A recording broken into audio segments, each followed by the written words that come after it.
Buenas noches, es el 15 de noviembre del 2013. Mi nombre es Matthew Ogden y les quiero dar la bienvenida a esta videoconferencia de esta noche con Lyndon LaRouche en larouchepac.com. Esta noche está conmigo en el estudio Dennis Mason y entre los dos presentaremos dentro de unos momentos una presentación gráfica de algunos indicadores que el señor Lyndon LaRouche comisionó para documentar el estado del desplome económico después de 5 años de la presidencia de Barack Obama. Pero antes de eso, vamos a empezar esta videoconferencia con una pregunta que nos ha llegado de un contacto institucional en Washington que tiene una pregunta específica que le quiere plantear al señor LaRouche. Entonces empiezo leyendo esa pregunta. Dice, señor LaRouche, esta es una pregunta que consiste de 2 partes que aborda la cuestión de la situación económica de Estados Unidos. Primero, una pregunta respecto a la ley Glass-Steagall. Por los últimos meses, con el cierre del gobierno y luego el fiasco en torno a el programa médico de Obama, Obamacare, la atención sobre el tema de Glass-Steagall se ha desviado. Sin embargo, en la última semana parece que hay una reactivación de la atención que se está prestando a la cuestión de Glass-Steagall. Tenemos el discurso que pronunció a principios de semana la senadora Elizabeth Warren, que generó mucho interés y mucha cobertura en los medios de comunicación, porque ella insistió en la urgencia de regresar a la ley Glass-Steagall y luego algo de apoyo que ha venido de un ex gobernador republicano de Dakota del Norte y aún de un administrador prominente de un fondo de especulación, un fondo hedge. Por favor, denos su evaluación de la pelea por Glass-Steagall. ¿Cómo piensa usted que se va a desenvolver esta pelea en las semanas venideras?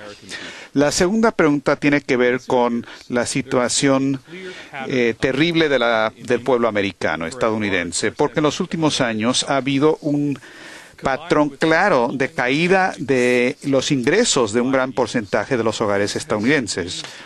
Con una duplicación de los precios de la electricidad en los últimos 5 años, ha enviado a muchas de las familias hacia la pobreza. Como han documentado sus colegas, la tasa verdadera de desempleo, aún para los que tienen un grado universitario, es mucho mayor que lo que dicen las estadísticas oficiales. ¿Cuál es la condición de la economía estadounidense y cómo se relaciona esto a su campaña a favor de la Glass-Steagall?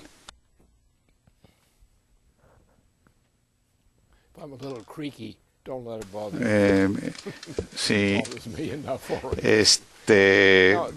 me duelen un poco los huesos, pero no se molesten ustedes. Me molesta a mí un poco, pero vamos a avanzar, porque las 2 preguntas que han hecho son complementarias y quiero responder a las 2 juntas. Primero, lo que ha pasado en la última semana es el proceso de caída de este presidente ya está en proceso. Podría darse marcha atrás en eso bajo ciertas circunstancias, pero esas circunstancias no son probables. Así es que lo primero que hay que señalar aquí es que sin la ley Glass-Steagall, el desplome próximo, y es un desplome profundo de la economía de Estados Unidos, no se puede parar. Va a ser un desastre homicida para el pueblo de Estados Unidos. Entonces, colocar a la ley Glass-Steagall en su forma original, no con variaciones, sino simplemente en base a la política de Franklin Roosevelt, eso es lo que se requiere y eso es lo único que va a salvar al pueblo de Estados Unidos ahora. Ahora, esto tiene un aspecto complementario. Y es el hecho que el presidente Obama es muy impopular, porque en la última semana, especialmente los últimos días, Obama ha caído a un ritmo acelerado. Está casi a punto de que lo echemos del cargo en un momento próximo, muy temprano.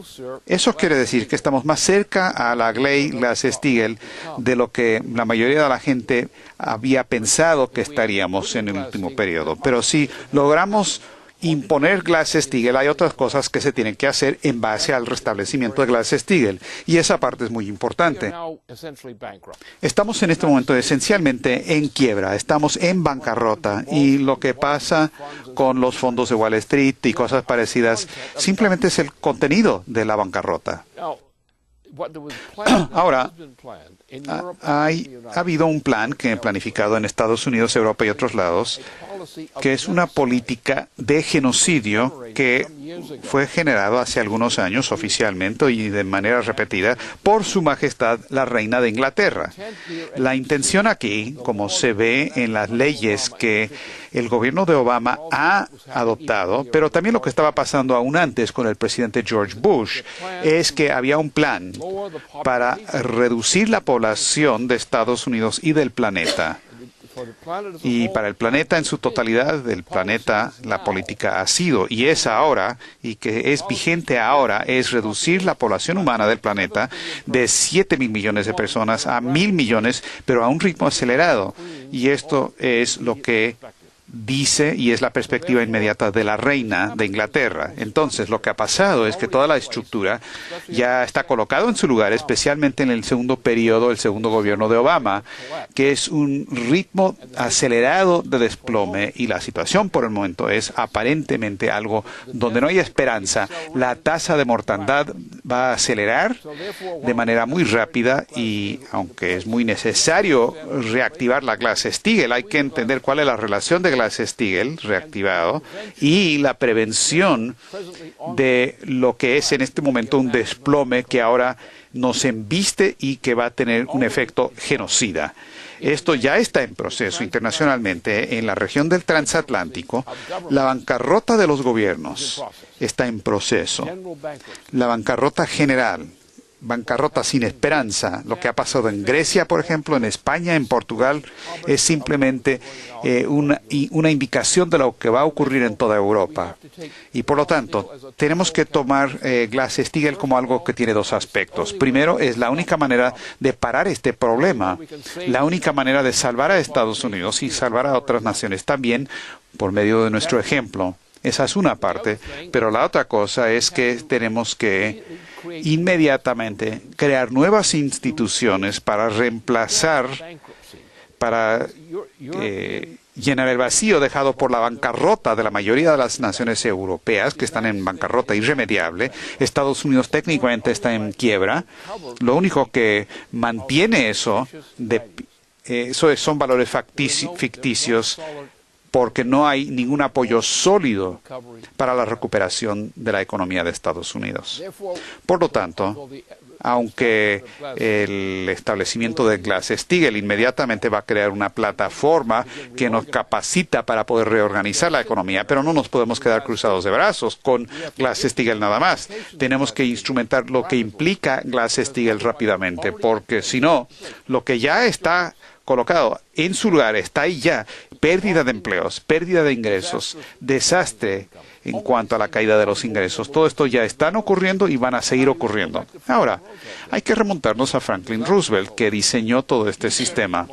Él activó rápidamente una serie de medidas de recuperación que salvaron a Estados Unidos y trajo a Estados Unidos de una desgracia a ser el país más potente del planeta. Y ocurrió solo bajo Franklin Roosevelt.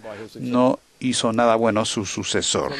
Entonces, ahora, ¿cuáles son las medidas que se tienen que adoptar ahora para respaldar la adopción de la ley Glass-Steagall?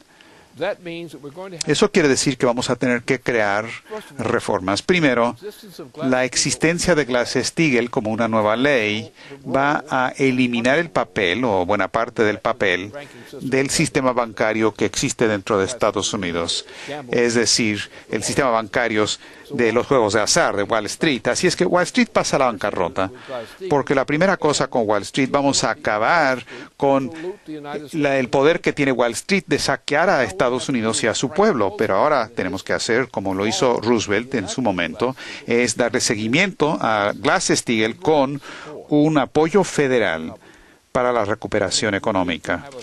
Necesitamos que parar la sangría, pero también tenemos que tener un programa de recuperación, como lo tuvo Franklin Roosevelt. Esto quiere decir que vamos a tener que crear un fondo de capital de la banca nacional,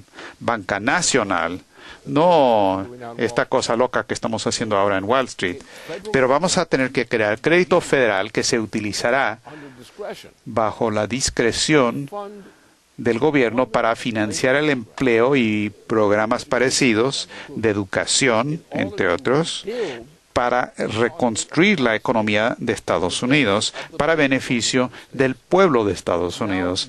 Ahora no hay medios para organizar una verdadera recuperación de ese tipo.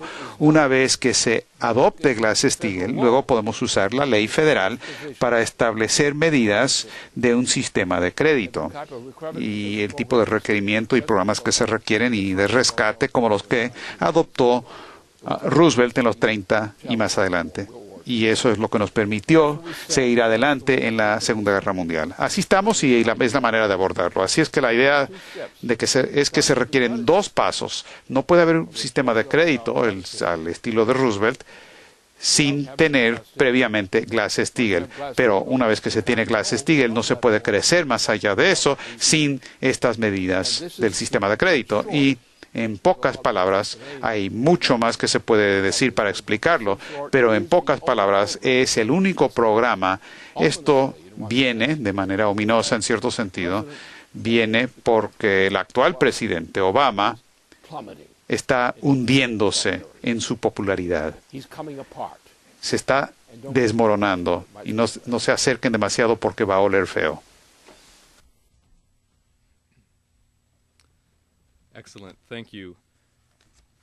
Excelente, muchas gracias. Ahora, como prefacio de lo que les voy a presentar aquí en breve, quiero llamarle la atención a todo el mundo a un documento que el señor LaRouche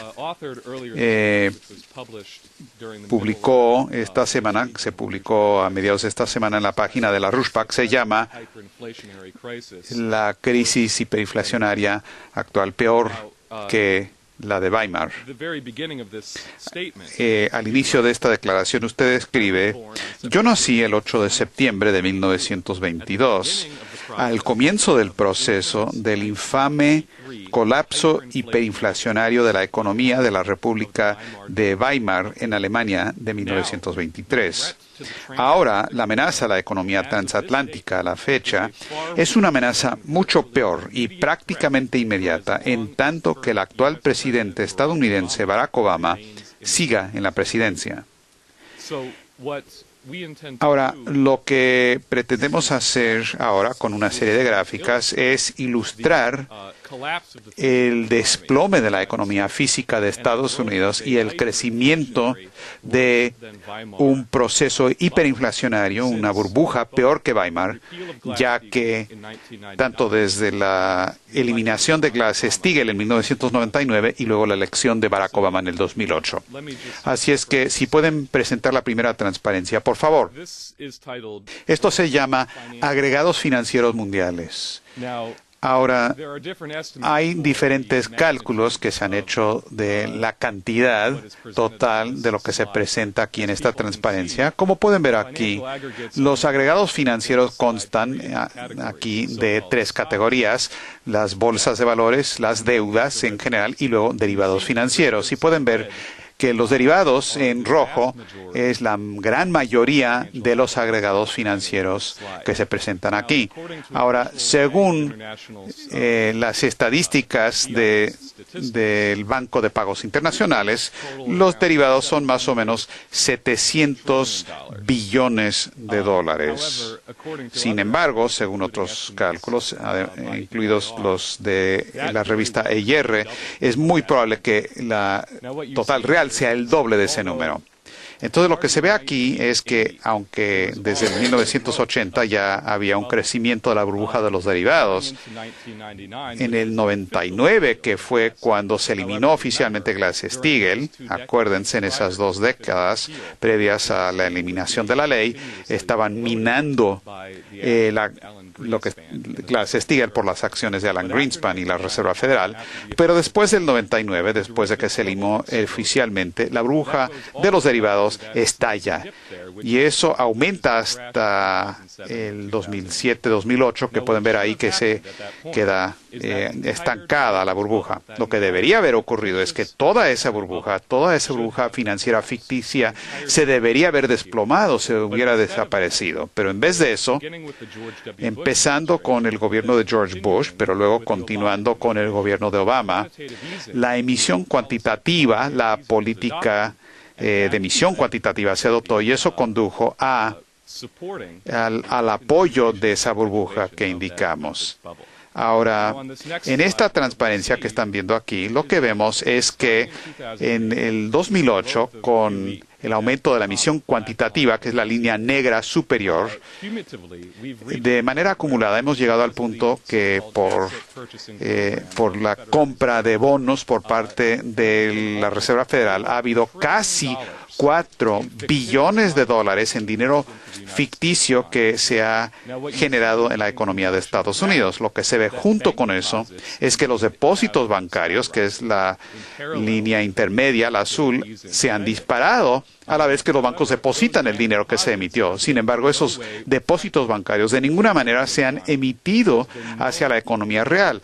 No ha habido crecimiento de la economía real en el periodo de la emisión cuantitativa en los primeros 5 años de los gobiernos de Obama. Y en contrario a eso, se ha visto es que los préstamos bancarios, la línea roja inferior, se ha desplomado, es negativo. Empezó en el 2008 y luego en el 2010 y se ha mantenido a ese nivel de una reducción acumulada de $1 billón.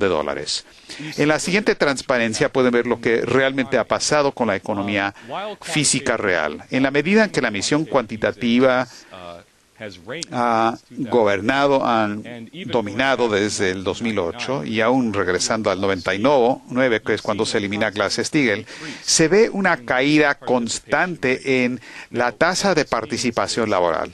Ahora, lo que esto quiere decir es el porcentaje de la población en edad de trabajo, de la población que están en realidad ya sea trabajando empleados o están buscando trabajo de manera activa. Ahora se ve aquí que hay una pequeña reducción en el 99, pero miren lo que pasa cuando Barack Obama entra en el poder en el 2008. Se desploma dramáticamente y sigue cayendo. Ahora, esto es significativo porque si queremos ver el número de personas que están involucrados en la fuerza laboral civil, es decir, quienes están o trabajando o que están buscando de manera activa empleo, ese número no ha cambiado de ninguna manera.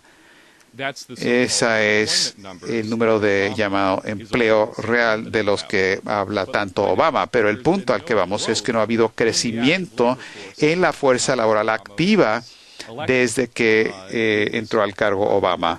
Era 155 millones de personas en enero del 2009 y son 155 millones de personas ahora. Sin embargo, lo que ha pasado es que la población en edad de trabajar ha crecido en ese periodo por casi 12 millones de personas.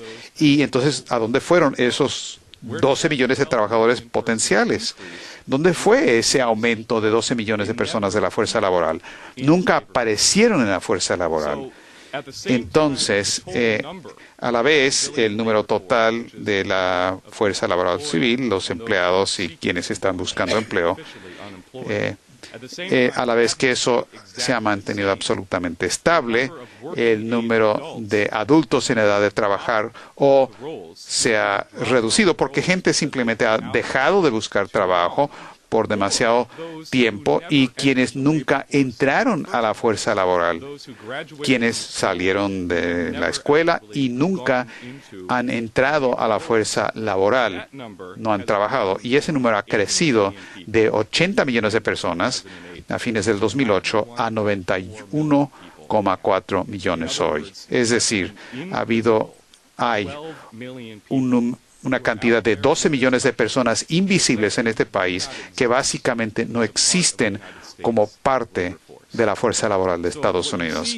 Así que lo que vemos aquí es una proporción que cae, que se ve en la gráfica que teníamos en la pantalla, se desploma, nomás entra al cargo Obama y luego sigue reduciéndose cada año después.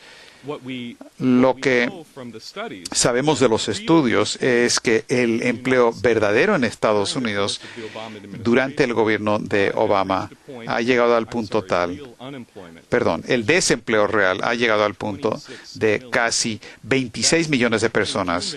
Son los 22 millones que oficialmente se dice que están desempleados según las estadísticas oficiales. Los desempleados o los subempleados o los que ya no buscan trabajo, más otros 4 millones por encima de eso que nunca entraron a la fuerza laboral en los últimos 5 años. Y eso está volviéndose una generación perdida de jóvenes. Ahora, si me presentan la siguiente transparencia, por favor. Veamos el desempleo juvenil en Europa. Todo el mundo ha oído de los números dramáticos de jóvenes desempleados en Grecia, en España y en otros países de Europa.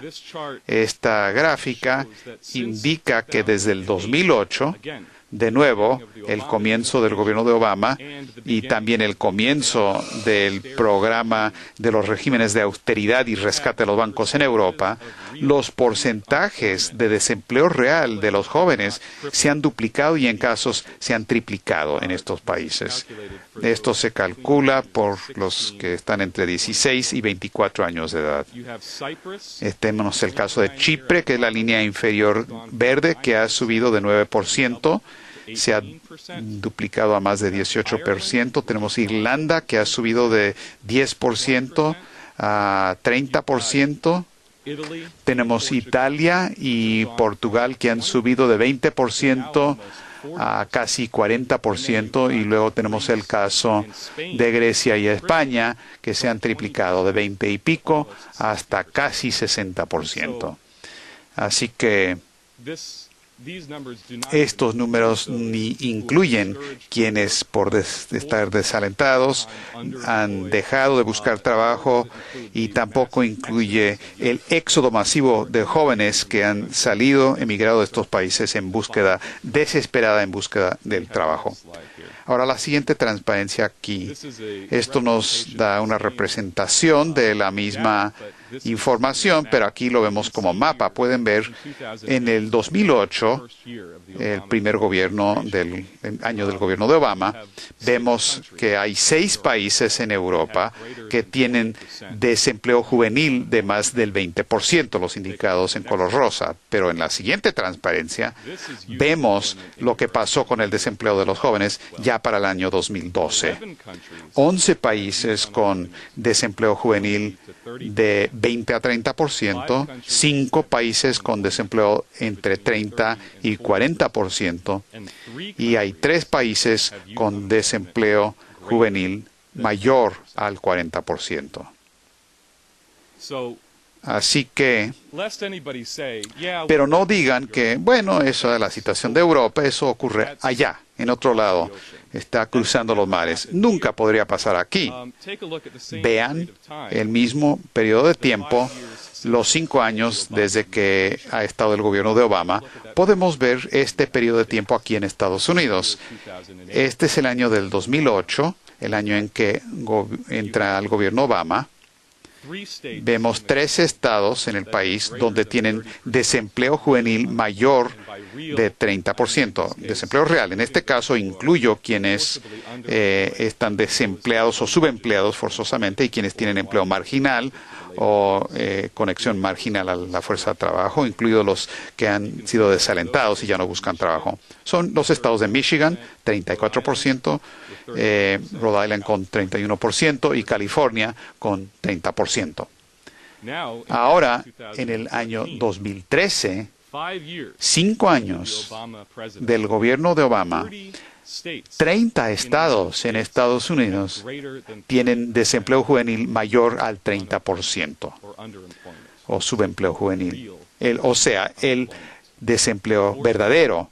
14 tienen entre 30 y 35%, 10 entre 35 y 40%, y 5 estados con un desempleo juvenil superior al 40%, Nevada, Illinois, Mississippi, California y Carolina del Norte. Así que pueden ver que El cuadro de ambos lados del Atlántico realmente revela lo que se está volviendo una generación perdida de jóvenes, muy parecido a lo que vimos antes de la Gran Depresión económica, en los años antes de que tomara posesión de la presidencia Franklin Roosevelt, viendo nada más el desplome del desempleo. Si vemos la siguiente transparencia, si vemos el tipo de empleo de los que, aún los que todavía sí tienen trabajo, se puede ver que la situación ahora es todavía peor de lo que enfrentó Franklin Roosevelt en ese entonces. Lo que ve en esta gráfica es que el tipo de empleo por actividad como porcentaje del total del empleo. Y lo que vemos es que entre 1940 y el 2012, al principio de la gráfica, 1940, durante la presidencia, el tercer periodo de Roosevelt, el número de trabajadores que estaban involucrados en el trabajo productivo, la producción de bienes físicos, estaba aumentando como un porcentaje de la fuerza laboral.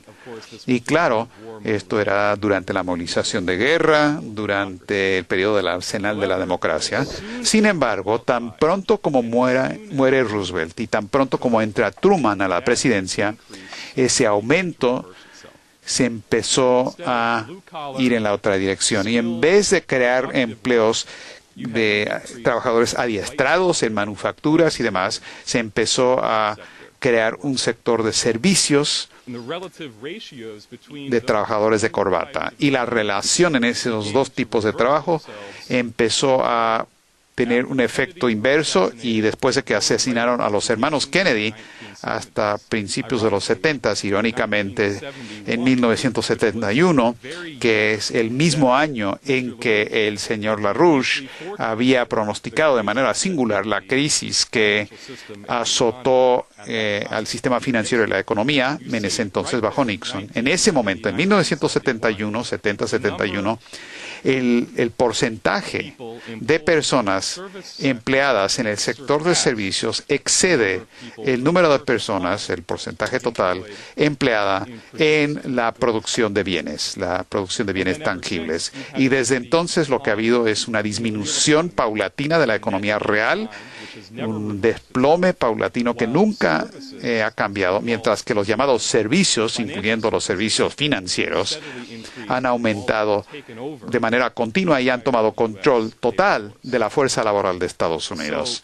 Así que este es el cuadro de la especulación financiera después de Glass-Steagall. Todo tiene que ver con dinero, todo tiene que ver con Wall Street, que ha tomado control de este país hoy día y que el señor LaRouche ha caracterizado en su último informe como algo que realmente es peor que la Alemania Weimar.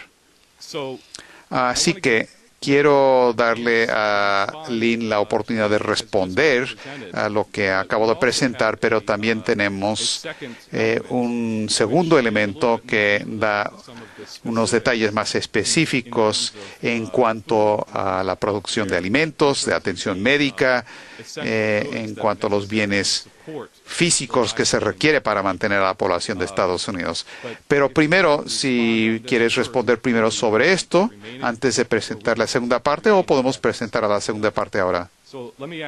Bueno, vamos a pedirle a Dennis que pase al podio para que él presente un poco más sobre el deterioro de las condiciones de vida de Estados Unidos, incluido acceso a la atención médica básica y demás.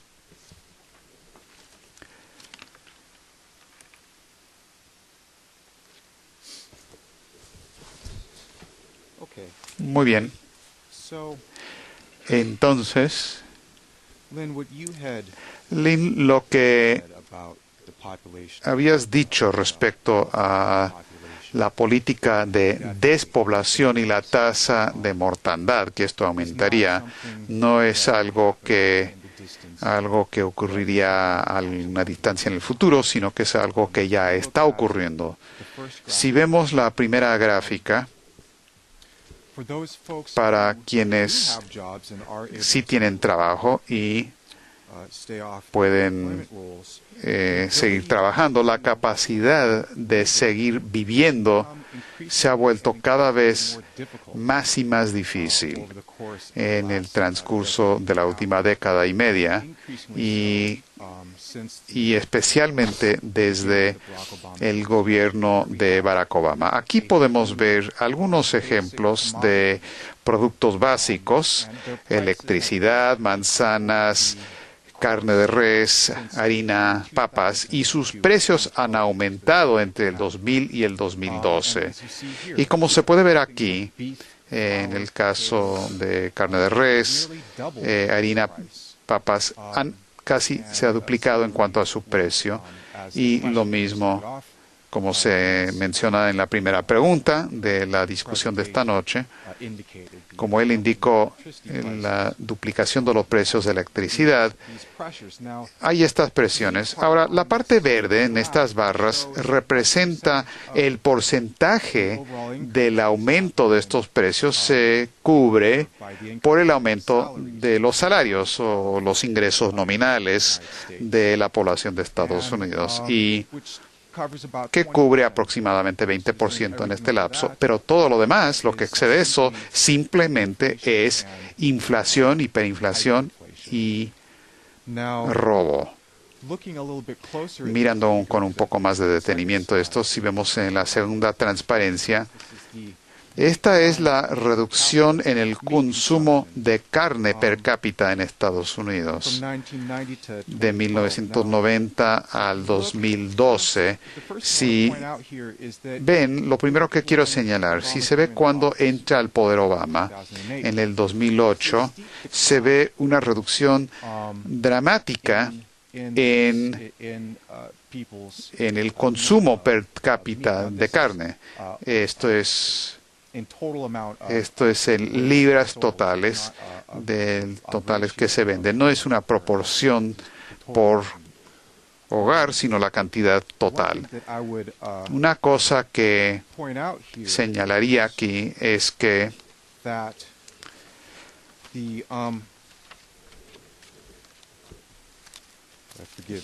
discúlpenme, estoy buscando una nota que tengo aquí con algunos datos, pero parece que no lo encuentro.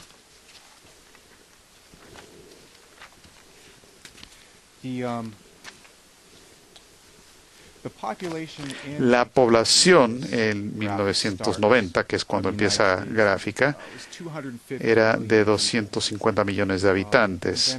Y luego, en el punto máximo de consumo en esta gráfica, que es más o menos el 2004, la población había aumentado a 292 millones y la caída en el consumo de carne per cápita no está relacionada a una caída en la población de Estados Unidos, porque para el 2012 tenemos 313 millones de personas, habitantes en este país. La gente simplemente consumía menos carne. Lo que pasa es que están comprando productos menos saludables, menos necesarios y comida menos cara para tratar de sobrevivir. Ahora, si ahora vamos a la siguiente transparencia. A medida que la producción y el consumo de la carne ha disminuido, a medida que suben los precios, lo que ha subido también es la cantidad de etanol, de la cual la materia prima es el maíz que se usa para la producción de este combustible. La cantidad de maíz que se usa en el etanol ha continuado aumentando desde que Obama llegó al cargo. Aquí era más que una novelería, más que nada, cuando entró Obama al poder. No era parte de la industria, no era parte de un combustible muy grande. Desde que el impulso a moverse hacia lo verde con el gobierno de Bush, esto ha acelerado durante el gobierno de Obama, y aquí esta gráfica solamente se extiende al 2010, pero esto solamente va en aumento, como vemos, al 40% en 2010 de nuestro maíz que puede alimentar al ganado y a las personas. Eso no es lo que usted va a encontrar ahora en la mesa. Se puede hacer cereales, se puede hacer harina de maíz, azúcar de maíz, todo ese tipo de cosas. En vez de eso, se está usando para combustible para las máquinas a costas de la población.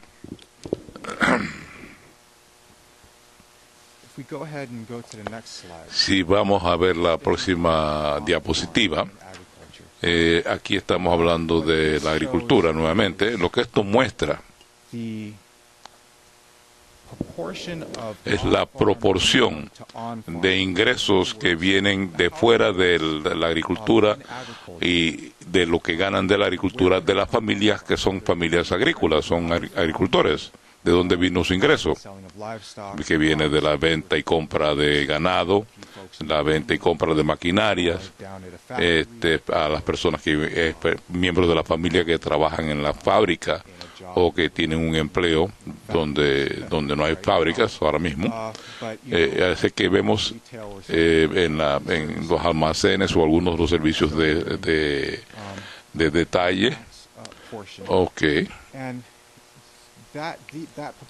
Y esa proporción del ingreso que viene de cosas que no tienen que ver con la agricultura para estas familias agrícolas en relación al ingreso que viene de la agricultura ha venido aumentando a partir de los 60. Así que el ingreso que vemos en el color café es ingreso que viene de fuera del sector agrícola y la parte verde es lo que viene de la agricultura. Estas son familias agrícolas, o sea, su ingreso fundamentalmente ya no viene de la agricultura, sino viene de otros renglones. Y esto regresa a lo que había planteado a Matt anteriormente, en cuanto a que esta es una generación perdida debido a esto, debido a que uno tiene el hecho de que la agricultura ya no parece ser una carrera que va a ser una carrera rentable. Entonces ya estamos viendo que las personas están abandonando la agricultura. Los jóvenes ya no están continuando una profesión noble de proporcionar alimentos para la población de la nación. Y esto es un creciente problema. El hecho, si vamos a tratar de duplicar la producción alimenticia, necesitamos gente que sepa cómo hacer eso.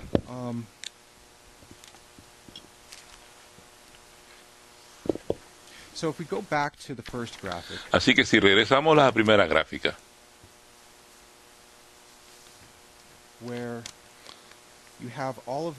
donde vemos pues los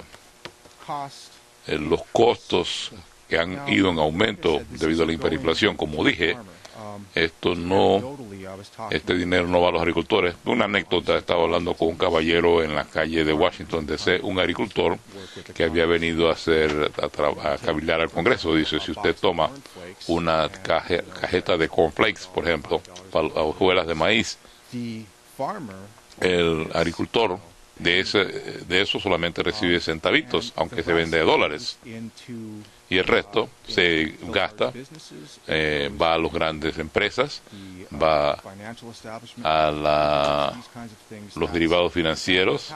Eso es lo que está ocurriendo. No es una buena situación.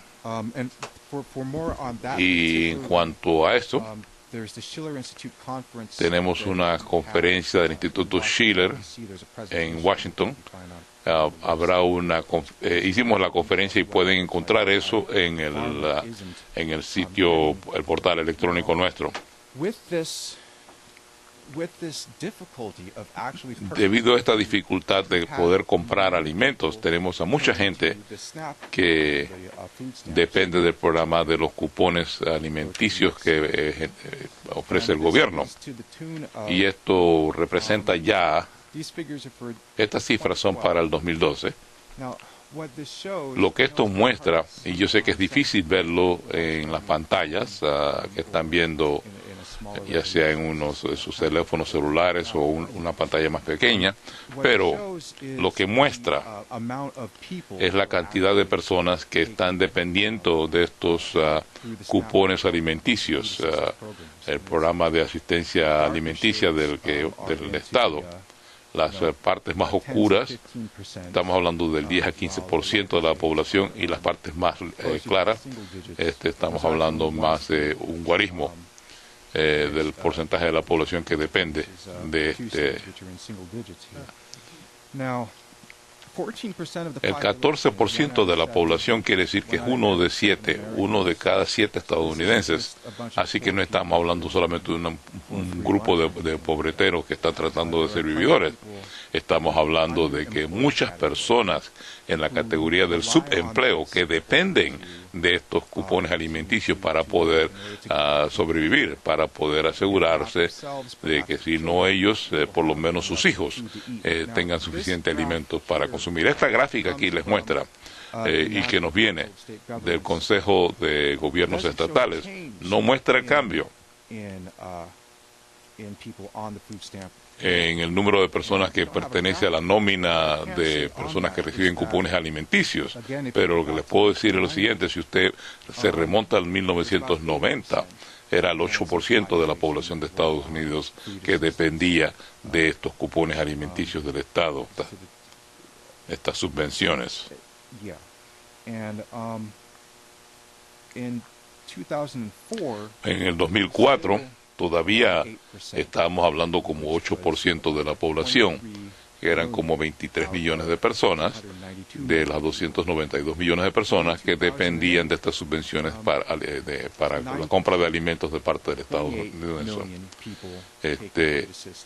En el 2008 estamos hablando de 28 millones de personas, de los 304 millones de personas. Hoy día estamos hablando de 46 millones de personas que dependen de estas subvenciones para la compra de alimentos. Si usted compara el número de personas que participan en este programa del 2004 a la fecha, se ha duplicado el número de personas.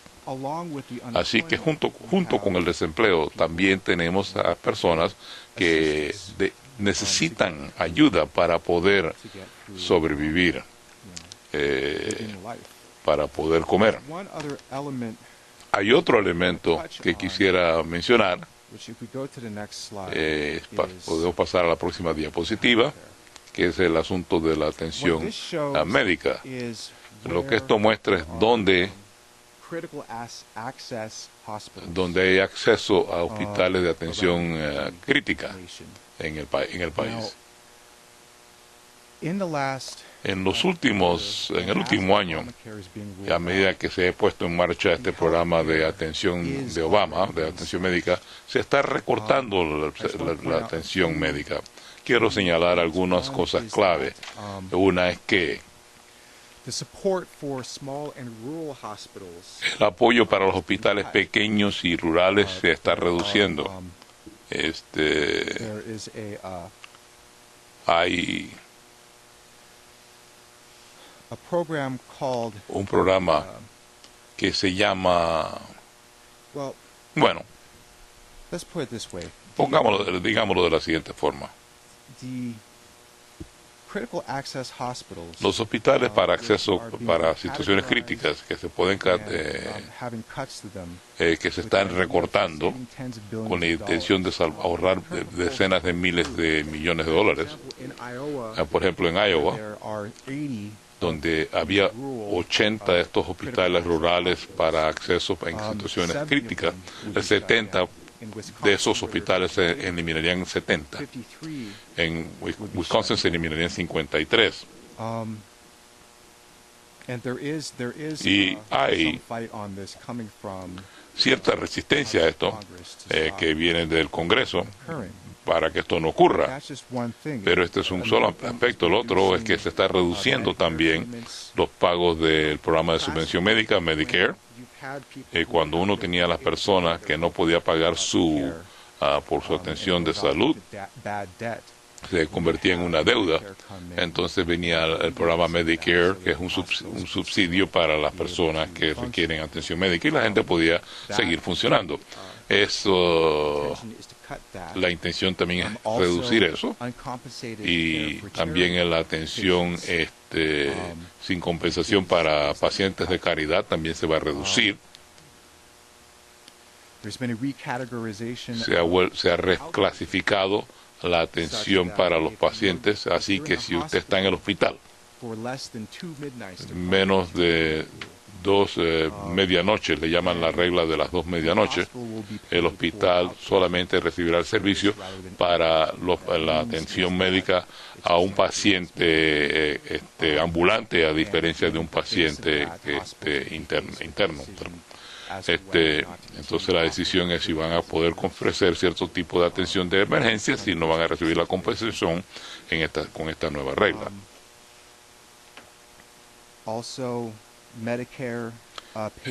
Los pagos de Medicare para distintos servicios para los pacientes ambulantes también se están reduciendo. Por ejemplo, inyecciones para los nervios, pruebas neuropsicológicas. Hay 16 otros procedimientos que ya se le han puesto un tope para que no puedan recibir el financiamiento. Y se castiga a los hospitales que aceptan a estos pacientes, lo cual ya está ocurriendo. Eso se puso en marcha el 1 de octubre del 2012. Si alguien regresó después de tener un problema del corazón y regresa demasiado tiempo, entonces lo castigan en el hospital, le ponen una pena. Así que hay muchos más detalles que no voy a ahondar en ellos, pero en suma lo que tenemos es que por una parte es que el acceso a la comida es mucho más difícil para la población, y la capacidad de obtener atención de urgencia en la salud es cada vez más difícil de obtenerla, o va a ser casi imposible obtener ese tipo de atención en el futuro, por lo menos en estos hospitales más pequeños que se están cerrando, y son los únicos hospitales que quedan a 100 o 150 millas de la residencia de gente, antes de que la gente pueda lograr la atención médica. Si los hospitales van siquiera a atenderlos, y saben que no van a recibir la compensación, el hospital va a tener ciertas procedimientos intensos y avanzados tecnológicamente, si no tienen el dinero con que comprarlo. Ese tipo de cosas de naturaleza decisiva y estratégica, porque comienza usted a desmantelar esta infraestructura. No es algo que se pueda reparar de la noche a la mañana.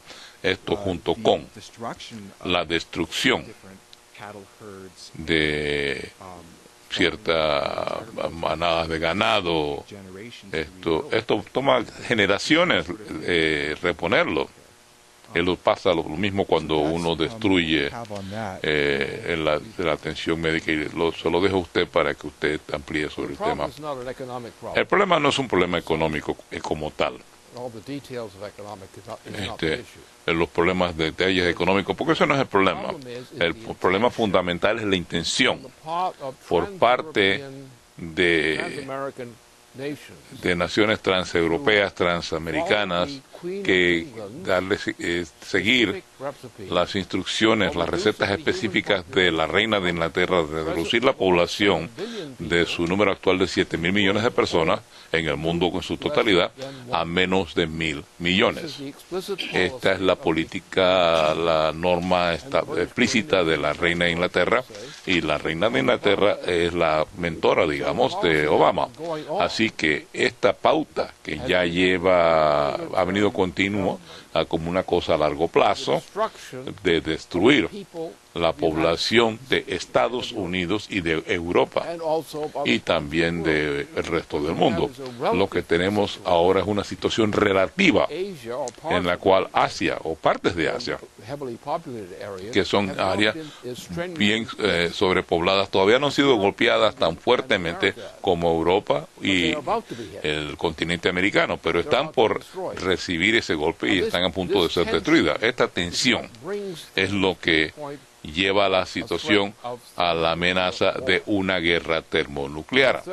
Y una guerra termonuclear, si de ocurrir, yo no creo que nadie quedaría vivo, porque la naturaleza de una guerra termonuclear es tal en estos momentos que la probabilidad de sobrevivir en una guerra general termonuclear es tal de que en una campaña que se llevaría a cabo en una hora y media podría exterminar probablemente a toda la población mundial. Y estas nubes radioactivas que estarían dando vuelta, que podrían causar la muerte directa o indirecta de la civilización y probablemente de la especie humana. Así que esto es lo que está en juego. Recuerde, ¿quiénes son los que están dictando estas normas? ¿Quién están controlando estas orientaciones? ¿Cómo se está elaborando esta orientación, estas pautas? ¿Con qué propósito? La reina dice, hay que reducir a la población mundial de 7.000 millones a menos de 1. Y esa es una propuesta que ella ha reiterado una y otra vez, la reina de Inglaterra. Y eso es verdaderamente la fuente de la tensión que tenemos en el mundo en general. Todo esto se ha orientado, incluyendo la guerra, simulacros de guerra, toda clase de batallas en varias culturas, conflictos religiosos, todos se manipulan con el propósito de reducir a la población. Y como hicieron una vez, hace mucho tiempo, cuando con el Imperio Romano y otras cosas parecidas, y la idea era reducir la población mundial para aplastarla, para hacerla estúpida, para que no fuera productiva, para poder tener al mundo totalmente bajo el dominio de lo que llamaríamos un sistema oligárquico. Eso es lo que estamos encarando, y la reina lo hace absolutamente claro. Los holandeses son la misma cosa. Que el Imperio Británico tienen la misma norma de genocidio, una política de genocidio. Vean la ocupación de India por parte de la Gran Bretaña. ¿Cuál era la norma?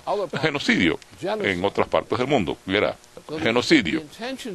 Así que la intención es que hay dos sentidos de la población. Un sentido de que nosotros, por una parte, queremos que la gente progrese, la raza humana se hace más poderosa a través de nueva tecnología, mejor educación, y la raza humana pasa a cosas superiores. La otra tendencia es no. Queremos las viejas guerras de caballería, al propósito, como el Imperio Romano, como el exterminio de la población.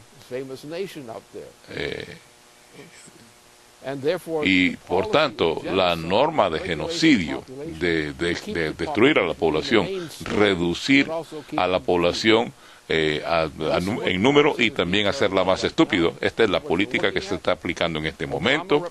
Lo que usted está viendo, eso es lo que representa Obama, eso es lo que representa la reina de Inglaterra, eso es lo que representa el sistema holandés, y otras partes del mundo están encarando lo mismo. Así que usted puede ver el efecto. El principal es el efecto. Lo principal no es el efecto. Lo principal es lo que causa ese efecto.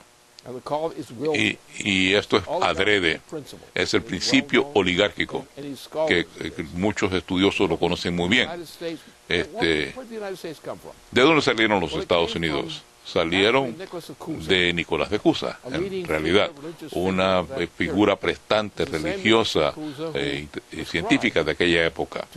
Él fue el mismo Nicolás de Cusa que le recomendó a sus colaboradores que cruzaran en los océanos, que se apartaran de Europa para poder liberar a la humanidad de los efectos del sistema oligárquico. Y desde que establecimos nuestra nación, esencialmente del lado atlántico del país, esa ha sido la norma. Estados Unidos fue la nación que estaba luchando y levantar el nivel de vida, la cultura de los pueblos del mundo. Y el Imperio Británico y sus colaboradores holandeses, que hizo las otras reliquias del sistema oligárquico, querían hacer lo contrario. Por eso hemos tenido tan pocos presidentes que han podido sobrevivir. el sistema británico, lo que el sistema holandés y cosas parecidas, esos procesos, lo que los británicos lo hicieron a India, lo que el Imperio Británico lo hizo a India, la guerra que vemos en el Oriente Medio. ¿Cuál es el propósito de esto? Es que la gente se mate. Usted se autoextermina, que es lo que estamos haciendo en Siria ahora mismo y lo que se hace en otras partes del mundo. Así que si usted quiere entender cuál es el problema, usted tiene que entender cuál es la fuente del problema. Y la fuente de este problema no es la verdadera fuente. Miren a Wall Street. ¿Qué es lo que hace Wall Street? Y todo lo parecido a Wall Street. Es decir, es un parásito sin compensar, chupa todo lo que puede de la población, destruye todo, como lo hemos visto. La política de genocidio contra la población para reducir la raza humana a una cantidad muy pequeña de gente pobre, gente sumisa, que no va a resistir. Porque tenemos una política verde que ya se ha difundido por Estados Unidos. Es una política genocida. ¿Cuál es el efecto de la política verde? Es reducir la población. Hay que embrutecer a la población, que sea menos productiva. Y no desarrollarlos como seres humanos, como decíamos, en una colonia. Nosotros somos una de las colonias. Somos una de las colonias que tal vez podamos ponerle alto a este proceso, como hemos hecho anteriormente. Como dijo Cusa murió antes de poder poner esto en marcha, pero era la política de Cusa, porque sabía lo que iba a ocurrir en Europa. ¿Y qué ocurrió en Europa? Un nuevo reino del terror contra las naciones. Muerte en masa, grandes periodos de guerra, guerras que uno no siquiera podía concebir. Eso es lo que tenemos en juego. ¿Queremos una especie humana o queremos una variedad inhumana de la especie humana? Y ese es el problema fundamental aquí. No diga porque alguien cometió un error, de que esa no era su intención de causar el efecto, es que tenían algo que tenían que personal en cuanto a ellos. No, toda clase de motivos se le atribuyeron a la gente por este tipo de política, como estas grandes guerras. ¿Cuál era el propósito real? El principio oligárquico, de aplastar la raza humana, a embrutecerla, a hacerla estúpida, que sea tan estúpida que pueda ser controlada en cuanto a qué es lo que piensa esa población, qué es lo que hace esa población. Y la lucha de la raza humana siempre ha sido: no somos bestias. Los seres humanos no somos bestias, aunque tratamos de convertir, hay cierta gente que quiere convertirnos en animales. Eso es lo que está ocurriendo. La intención aquí es destruir a Estados Unidos. Usted podrá llamarle a los Estados Unidos porque lo ha destruido. Vimos eso en los estados del sur, donde había esclavitud. Teníamos esclavitud en los Estados Unidos.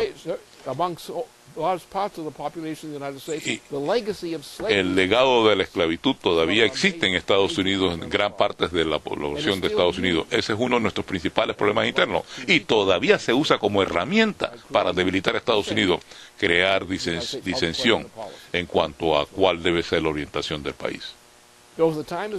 Ese que ha llegado el momento,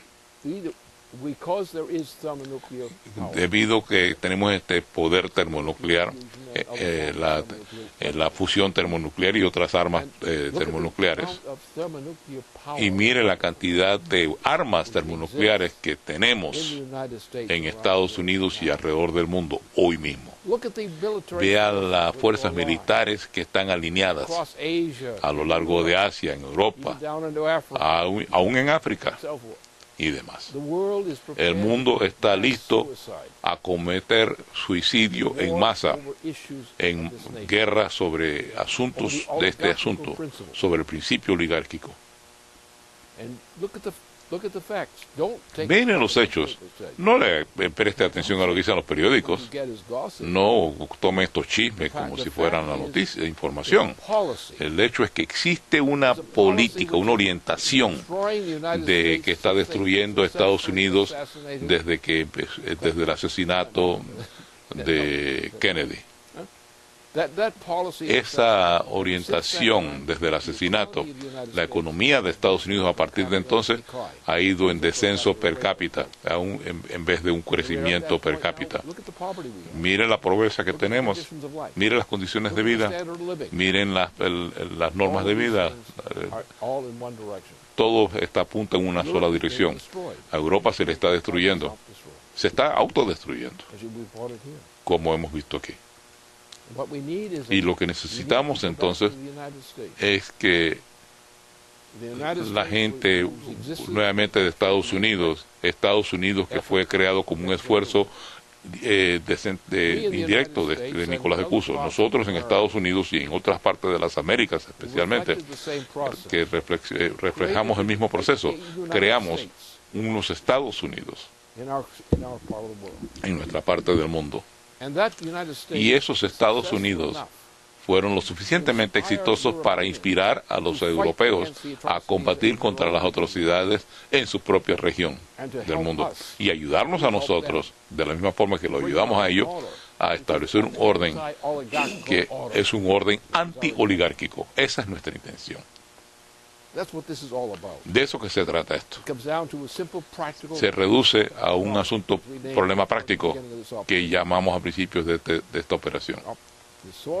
La fuente de este problema es el sistema oligárquico, que es el enemigo de la raza humana, y en contra de las fuerzas que están luchando contra el sistema oligárquico, que las representa por la creación de Estados Unidos. Y fue la creación de Estados Unidos, que empezó con las colonias de la bahía de Massachusetts. El principio de ese proceso que puso en marcha el mundo transatlántico y en otras partes, el tipo de impulso que creó a Estados Unidos de forma exitosa. El Imperio Británico o anglo-holandés específicamente han estado tratando de destruir a Estados Unidos y a otros desde entonces.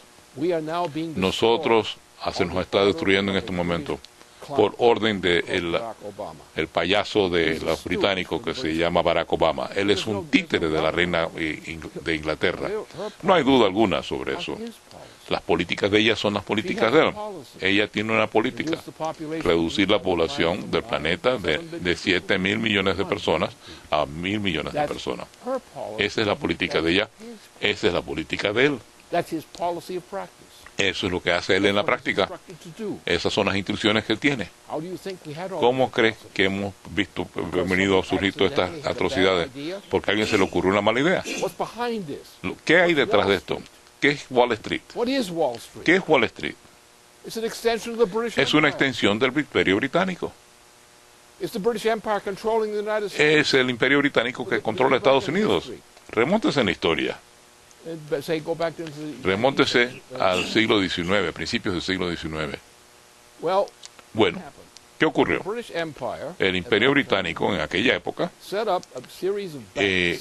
estableció una serie de bancos en Nueva York y en Boston.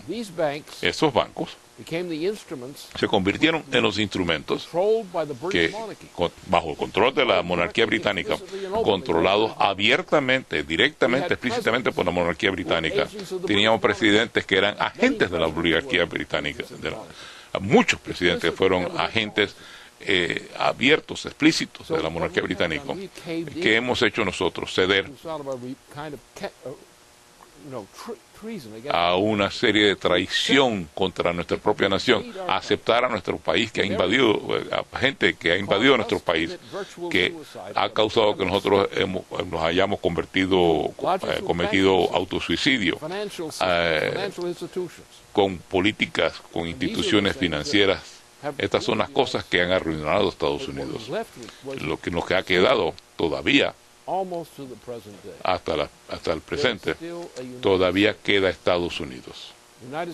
Estados Unidos, que fue el producto, el resultado de lo que inspiró Nicolás de Cusa desde Europa, que inspiró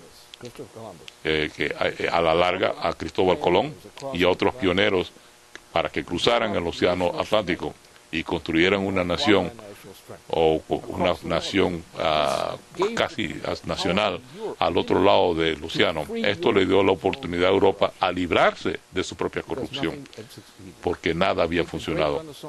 Mira el gran renacimiento, el renacimiento dorado del cual surgió Cusa.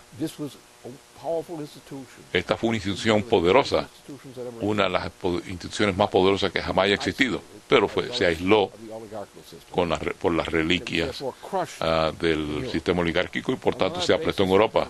Y en base a eso, Nicolás de Cusa, que era tal vez el intelecto más desarrollado de aquel siglo, lanzó una campaña, dice, tenemos que cruzar el océano ahora, a otras partes donde podemos establecer un sistema para la raza humana que no pueda ser aplastado por la oligarquía. Y eso fue el significado de Estados Unidos.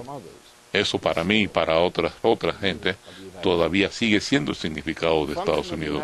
La función de Estados Unidos es destruir el sistema oligárquico, ayudando a otros pueblos en otras partes del mundo a encontrar su propia libertad, que nosotros, la misma libertad que nosotros encontramos para nosotros. Antes de presentar una última pregunta que es importante, quiero recalcar lo que acabas de decir, porque si uno ve la historia del principio oligárquico, desde Zeus hasta Malthus a Bertrand Russell, príncipe Felipe hoy, las palabras son palabras, dogmas satánicas de guerra, pobreza, hambre y enfermedad. Y si uno ve todos los efectos que presentamos aquí, cada uno de esos efectos es causado por esa creencia satánica del sistema oligárquico. Tú has mencionado en muchas ocasiones, como lo hiciste hoy, esta noche, la guerra de Troya como el principal ejemplo de cómo ocurre este genocidio, remontándonos por todo el periodo de esa historia. Y una de las cosas que creo que es muy importante para la gente, para que lo reconozcan, es que esto es algo conocido. Como dijiste respecto a Nicolás de Cusa, pero como cualquier persona que está consciente de la maldad del principio oligárquico lo sabía, incluyendo, remontándonos al periodo de Homero, el propio Homero. Hay un poema épico compuesto como un prefacio a la Ilíada y a la Odisea, y es un poema que habla sobre qué condujo a la guerra de Troya, y en esta obra describe por qué Zeus decidió provocar esta guerra. Dice, hubo un tiempo en que las tribus sin número de los hombres, aunque estaban difundidos ampliamente, oprimían a la tierra misma, y Zeus lo vio y tuvo lástima, y en su corazón sabia decidió liberar a la tierra de los hombres, causando la gran pelea de la guerra ilíaca, para que la muerte liberara a la tierra, y así los héroes murieron en Troya y el plan de Zeus llegó a pasar. Y ahí se ve que Zeus es un ambientalista, entre otras cosas. Pero bueno, la última pregunta nos ha llegado de un anfitrión de un programa de radio muy prominente en Filipinas, que también es un amigo cercano de nuestra organización, y él ha comentado, como todo el mundo sabe, ha habido una terrible tragedia en Filipinas con el gran tifón de Haiyan. Estamos hablando ahora de muertes de 3,000, 4,000 personas. No hay ni manera de enterrar a todos los muertos. Este amigo pregunta si puedes comentar sobre el desastre en esta nación después del gran tifón Haiyan, que está causando una destrucción masiva y que fue algo que empeoró terriblemente por el déficit drástico de infraestructura en esa nación para abordar tales desastres naturales. Dice, señor LaRouche, usted ha tenido una relación larga y de amistad con Filipinas, pero también ha sido muy crítico de la falta de liderato ahí desde que tumbaron al gobierno de Ferdinand Marcos en 1986, cosa que hizo George Shultz con sus amigotes, que ha dejado a ese país en pobreza, destruyó su programa de energía nuclear, cerró su industrialización y terminó su programa de autosuficiencia alimentaria, con el resultado de que Filipinas ahora está fuera del desarrollo que está ocurriendo en el resto de Asia. Pregunta, ¿cómo ves que tus propuestas para un sistema de crédito, infraestructura y el desarrollo impulsado por la fusión nuclear en el Pacífico, cómo pueden abordar esta crisis actual en Filipinas y crisis parecidas en el futuro? Bueno, esto tiene dos aspectos. Primero, la cosa clave es que hay que fomentar el desarrollo de la infraestructura económica. Pero ¿cómo va a ocurrir esto? Ahora estamos en el punto donde la amenaza más grande de la humanidad es la amenaza que sigue latente de una guerra nuclear, termonuclear. Ahora, si esa es la opción básica para librar una guerra entre las naciones principales hoy día, para las guerras mundiales. Y esto quiere decir que si se toma el conjunto de los sistemas de armas y su naturaleza que existen para la guerra general, hay una situación que es capaz de extinguir a la especie humana, o casi extinguir a la especie humana. Por lo tanto, ha llegado el momento en que el objetivo tiene que ser eliminar la guerra como tal, porque la guerra de cualquier tipo general tiene esta naturaleza. Ahora, esto quiere decir dos cosas. Primero, que tenemos que darnos cuenta que hay un elemento en la sociedad mundial, que libra las guerras de este tipo, como se ve en el caso de Siria, por ejemplo, y lo hemos visto en otros casos. Las guerras, los poderes, potencias imperiales estimulan estas guerras, como el imperio anglo-holandés o el británico. Es la historia de la humanidad, porque la guerra es instrumento para destruir poblaciones que querían ser independientes y libres. Y ahora se ha llegado a un momento en que existe el peligro de una guerra termonuclear, y la cantidad y el impacto de estas armas termonucleares se puede pronosticar la extinción de probablemente la totalidad del planeta en 1 hora y media, dadas las capacidades que existen ahora. Así es que hemos llegado a la situación donde hay que resolver esta cuestión de la guerra, no porque seamos pacifistas, pero estamos en contra de este tipo de guerra.